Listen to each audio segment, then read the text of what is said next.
happy to introduce the next speaker, Michael Ben Ezra, who I feel like I've seen somewhere. I'm not completely sure. Thanks, Morten. Welcome. Good afternoon. This is the oldest medical text known. And this is one of 33 million records in the Danish pathology register, spanning over 50 years. And my name is Michael Ben Ezra, as Morten said, and I'm a PhD student at his lab at the Center for Healthy Aging.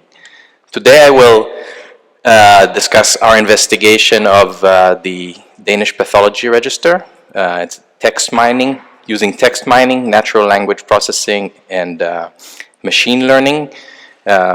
And I will discuss how, using these tools, we find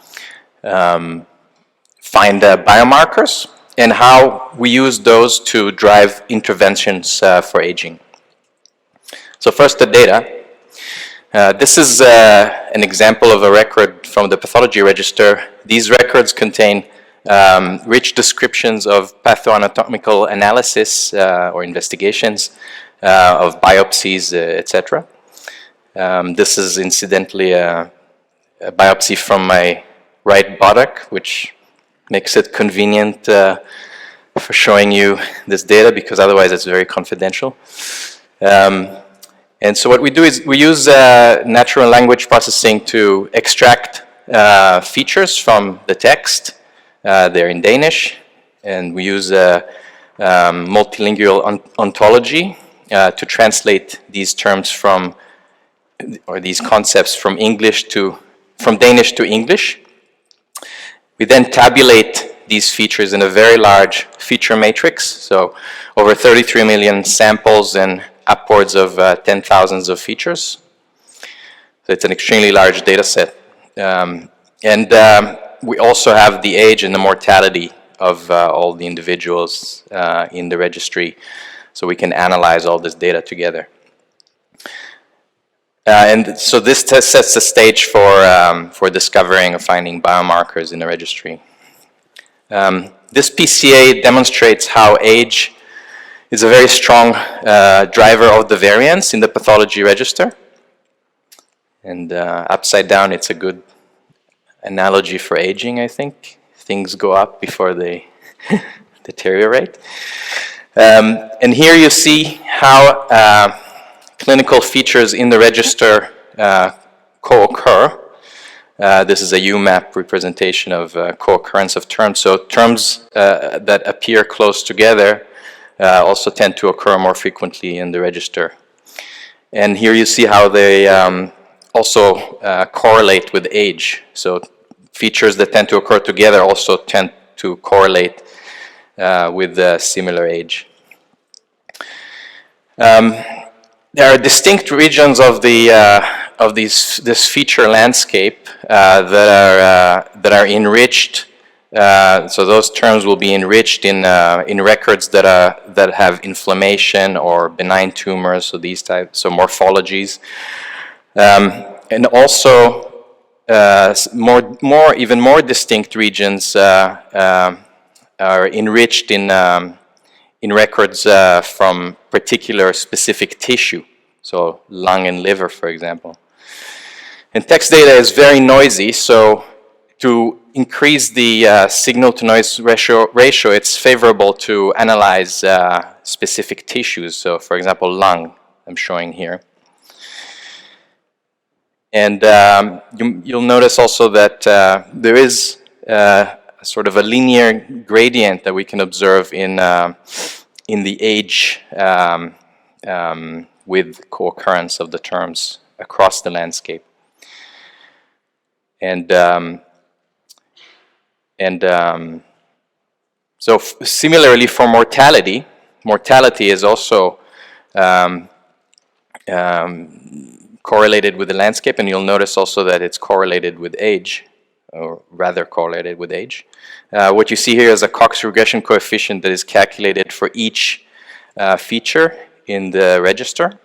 So red is higher risk of mortality. And you'll see that that also correlates with higher age, so that makes sense. We can also predict age from pathology text using a deep neural network and extract and do feature importance and find features that are more important for the prediction. So at the bottom there you'll see genetic biomarkers for lung cancer, which are very predictive of age. But words exist in the context of sentences and paragraphs, along with other words. And so it's useful to look at biomarker clusters. So what we did is we used a natural language processing approach called topic modeling. So an LDA model, for those who may know what that means, to go from this to this. So basically slicing and dicing the feature space into hopefully meaningful clinical topics, so clusters of biomarkers.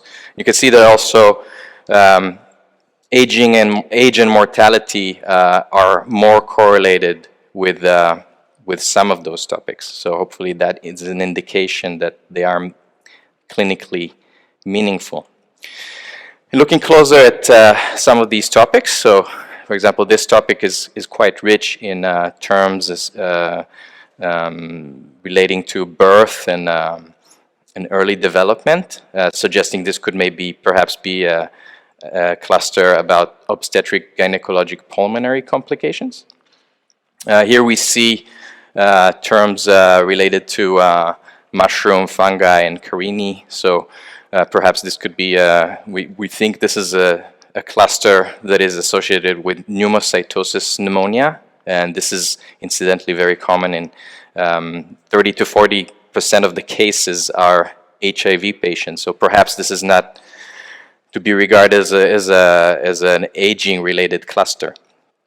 And finally here we see terms. We see leading terms in this cluster very much associated to idiopathic pulmonary fibrosis, which has been mentioned several times in the talks. And here you see also we're able to cluster then the individual reports. So this is over 177,000 pathology text reports from lung tissue in the register. So here they are clustered by those topics that we discovered. So this is also useful because then we can assess the mortality on a topic per topic basis. So we can associate a risk of mortality, with those 3 topics that I just showed and with the rest of the topics, and use that as a metric later on. This is lung age prediction per clinical topic. So we can also calculate the age prediction slope on an individual topic basis. So represented with each of these lines are all the samples, all the records that I've previously shown you that are associated most with that topic. So here we see perhaps topics that have a very high steep slope are more of a stronger age effect, so maybe perhaps more aging related. And finally, we can also assess the importance of specific topics. Just like we've done feature importance, we can do topic importance. So assess the contribution of topics to the accuracy of prediction. So next we used all this to do in silico hypothesis generation of pharmacological interventions in aging. So we took these population level patterns in aging and combined them with novel biological understanding in the scientific literature. So we selected a cluster or a clinical topic. So the topic, the lung IPF topic, the lung idiopathic fibrosis topic, because it ranked highly in the metrics that I showed you before. So low mortality relative, of course, to other conditions in the lung pathology registers. This is not relative to the general population. A strong age effect in the prediction slope, and also a high importance to prediction of age, meaning this is in a very age-related cluster. Again, the terms that I showed you before. And then we took those terms, the leading terms in the cluster, and tried to find drugs in over 30 million abstracts in PubMed that were most close to these terms, so to all those terms at the same time. And here you see on the bottom the frequency of terms in PubMed. So drugs on the right are very common drugs, and drugs on the middle are mentioned very little. This, of course, biases a little bit the proximity to any term. So it's important to kind of get rid of that bias, and we try to do that as much as possible. And then the score of proximity to the cluster. And one of the drugs that we identified from the top scoring drugs is nintedanib.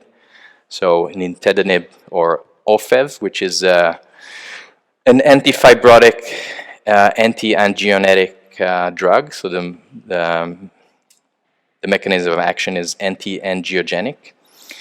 And we also selected axitinib because it has a common therapeutic target with nintedanib to help identify potential off-target effects. So these were our candidate pharmacological interventions. Then we put them through in vivo and in vitro high-throughput intervention screening at our lab. So first we used a deep convolutional network senescence predictor trained on thousands of DAPI-stained senescence cell nuclei developed by Indra at our lab. This senescence predictor is able to predict senescence at 99% accuracy, so very high, from DAPI-stained images. This paper, by the way, was just published in Nature Aging a week or two ago. And then we induced senescence with ionizing radiation in dermal fibroblast cell lines. So we exposed cells to ionizing radiation and treated both ionizing radiation exposed and non-IR exposed dermal fibroblasts with 4 different concentrations of these candidate drugs. This is the work done with Jonas and Nasya, two very talented master students in our lab.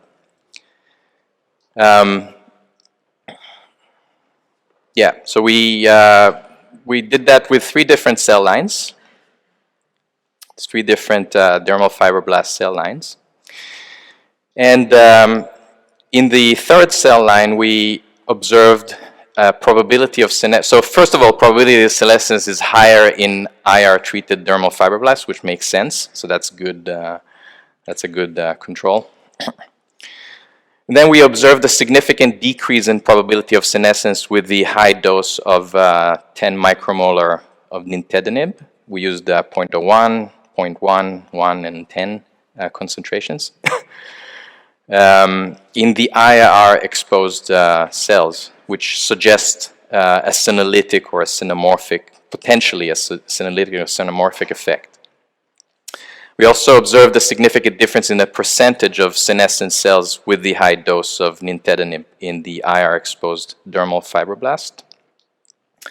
And we did not observe a similar effect in the axitinib, the off-target control. So this could perhaps suggest that this is an off-target effect. We also used a high-throughput screening method developed by Michael Peter at our lab. This is its company Tract Bio. This platform is used to show lifespan and health span extending effects in fruit flies throughout their. So what Michael built is a convolutional neural network that tracks the fly movements throughout their lifespan, and then assesses health span and lifespan effects with different conditions, so different concentrations, different drugs. And so we fed the flies a standard diet mixed with varying concentrations of the drugs, and switched their food once a week, put them in front of cameras, and then performed some analysis. And we did not observe a dose-dependent decrease in movement. So decrease in movement would suggest aging. Unfortunately, we did not see a dose-dependent decrease in the movement. But we did observe a significant difference in the maximum lifespan with the high dose of nintedanib, so 100 micromolar versus the DMSO vehicle. And this difference in lifespan starts somewhere in late life, so it would also be interesting to do a late life experiment with this, where we start giving the drug at a later point and then trying to see whether there's an observed life extension there. We're also doing transcriptomics to help understand how the mechanisms and the pathways involved. So this is perhaps next time.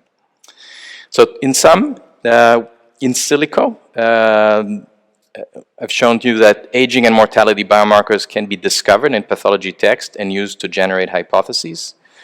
In vitro, we discovered the discovered drug candidates showed beneficial effects in vitro, in the in vitro model, the cells of radiation-induced senescence. And finally, lifespan studies on the fruit flies illustrate or demonstrate an increase of maximum lifespan with our lead compound. And finally, this is pathoage.com, where you can go and look at all these biomarkers and different metrics that we have calculated for them. So the terms and SNOMED CT codes, mean age, Cox coefficient, Pearson R coefficient, and this is very interactive. You can also play around with this. We're going to be adding, right now there's lung, liver, and skin tissues there. We're going to be adding more tissues and more ways to visualize and play with the data. This is the first iteration. And lastly, I'd like to thank Morten, Daniela, and Alex for organizing this fantastic conference, and for my lab, particularly the people who contributed to this work. And that's it. Thank you. Thanks for listening. Thank you, Michael. Do we have any questions for Michael? So we know that those drugs are used in IPF. Did you see any other drugs that aren't normally associated with the IPF treatment that were as good? Yeah, that's true. Well, we saw there are other drugs in that top scoring, which are, for example, what do you call them? So we have to assess whether we can actually use these drugs in the lab. So if they happen to be, I always forget the name of these drugs, antibiotics, right?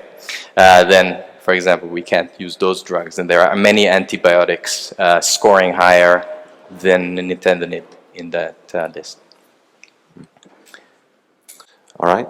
Thank you so much, Michael. That was really fantastic. Thank you.